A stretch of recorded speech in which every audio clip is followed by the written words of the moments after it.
Welcome to Tales in the Dark, where real-life encounters transform into haunting stories. In Story 1, we follow a couple whose struggle to support their family takes an eerie turn.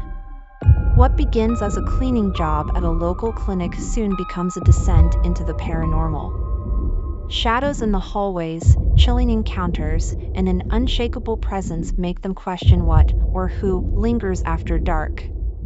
Get ready for the lady at the clinic, and remember, if you crave spine-tingling tales, don't forget to like, subscribe, and hit the notification bell. Now, let's step into the shadows. Story 1: The Lady at the Clinic. My husband and I are high school sweethearts. We started dating during our junior year and got married soon after graduation. Life was stable, but we could never afford the luxury of vacations or indulgences. Right after high school, I became pregnant, eventually giving birth to 3 beautiful children. Our oldest is a boy, followed by 2 girls. I decided to be a stay-at-home mom as daycare costs were out of our reach. Until our son turned 15, I took on odd part-time jobs to help us get by. Once our son was old enough to watch his siblings, who are all just a year apart, I felt comfortable leaving them alone for a few hours. My husband and I began brainstorming ways to supplement our income. We eventually started a small cleaning franchise, working evenings and nights. Our first contracts were modest, 1 daycare and a small office. It didn't bring in much, but it was enough to allow us to start saving. Then, a year into the business, we landed a contract to clean a clinic that would double our income.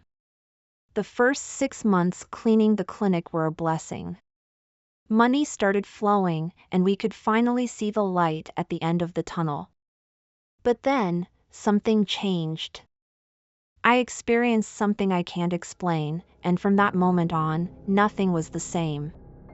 It started subtly, odd noises, things falling over with no explanation. I brushed it off as old building noises. But one night, something more sinister happened. I remember feeling uneasy the moment we walked into the clinic.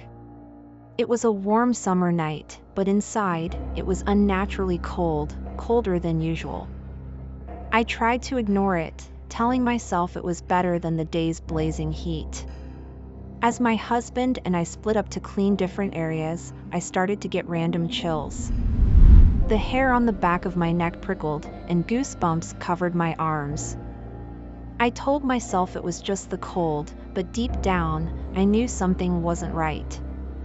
Then, as I walked toward one of the patient rooms, I saw it, a silhouette. At the end of the hallway, just standing there, was the shadowy figure of a woman in a patient gown. She stood perfectly still, staring straight at me. My heart sank into my stomach. I couldn't move. I tried to convince myself it was just my imagination, but the longer I stared, the more real she became. Time seemed to stop, and when I finally blinked, she was gone. I was paralyzed with fear, my legs heavy like I was wading through water. Somehow, I managed to make my way back to my husband, but I couldn't shake the numbness that had settled over me. I felt sick, and my appetite disappeared. I didn't tell him what I saw. I didn't want to scare him.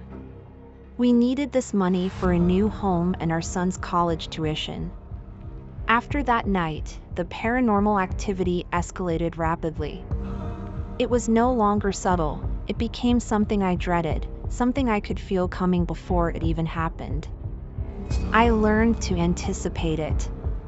The temperature would plummet, the air would become unnaturally still, suffocating in its silence. That's when I knew she was near.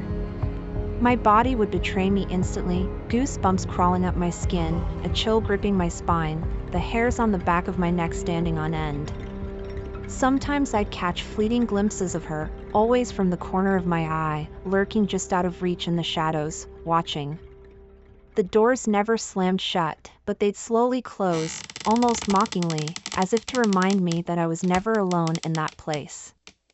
Cleaning supplies would vanish only to reappear in strange places, places I hadn't been, as if she wanted me to know she was playing with me. The worst part was the sounds. Faint footsteps, soft but deliberate, often beside me, sometimes so close I could almost feel the presence next to me. I'd turn, but there was no one there. Objects would crash to the floor in the distance, but the building's silence would swallow the sound quickly, leaving me unsure if it was my husband or something far more sinister. Weeks passed like this, the tension unbearable but strangely tolerable. Whoever, or whatever, she was, she didn't hurt me. But she did enough to remind me that I was never alone, that she was always watching, waiting. And every night, I wondered, when would she decide to do more? But the night I truly lost it was the night I went to clean one of the X-ray rooms.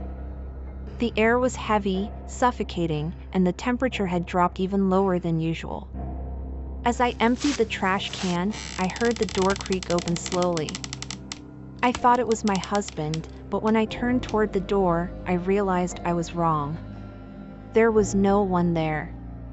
A cold, paralyzing fear washed over me as I heard faint footsteps behind me. I whipped around, heart racing, and there, reflected in the mirror, was the woman. She was standing right behind me, her face hidden in shadow. My heart pounded in my chest, and before I could scream, I felt it, a hand, cold and clammy, gripping my shoulder. I screamed as loud as I could and bolted toward the cafeteria, where I knew my husband was cleaning. But when I got there, he was nowhere to be found. Then, I heard a loud thud at the double doors leading outside. My heart nearly stopped. The fear was overwhelming. But it was just my husband, banging on the door, locked outside by accident. I didn't tell him what had happened, I was too shaken. I simply said I wasn't feeling well, and we finished the night together, neither of us leaving the other's side. When we got home, I finally couldn't hold it in any longer. I confessed everything, the woman, the chilling cold that seemed to wrap around me like a vice, and the moment she touched me, her hand like ice gripping my shoulder. I half expected my husband to dismiss it, to tell me it was all in my head. But what he said next left me frozen. He had been experiencing it too, long before I ever saw her. For him, it started 2 months earlier. He had seen her, the same shadowy figure lurking in the corners of his vision, but he didn't want to scare me. Worse, he didn't want to risk losing the contract. Then he told me something that made my blood run cold. The night he got locked outside, he hadn't accidentally closed the door. He had propped it open with a door stopper, making sure it couldn't close behind him. But as he walked away, he heard it, slowly, deliberately, the door creaking shut behind him. By the time he turned around, it was too late.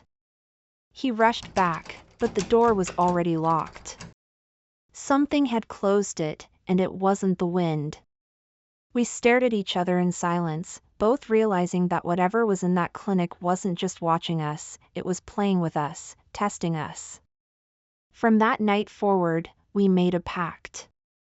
Neither of us would clean the clinic alone again. We stuck together, moving through each room side by side, always watching our backs. The air was heavier now, every shadow felt darker, and we never shook the feeling that something was always right behind us, waiting for the moment we let our guard down. Before the renewal date, we made a decision. We found another contract and chose not to renew with the clinic. The moment we stopped working there, the paranormal activity ceased. But even now, I sometimes feel her presence when I close my eyes, the woman in the shadows, watching, waiting. I wonder if she'll ever truly leave us alone. As we close the chapter on this chilling tale, we're reminded that encounters with the unknown can leave marks that linger long after the moment fades. In the face of these mysteries, however, one truth remains clear: facing the supernatural is far less daunting when you're not alone. With someone you trust by your side, shadows seem less dark and fear becomes bearable. In a world where the unexplainable lurks just out of sight, unity becomes your strongest shield. Together, you can find the courage to confront what you once thought impossible.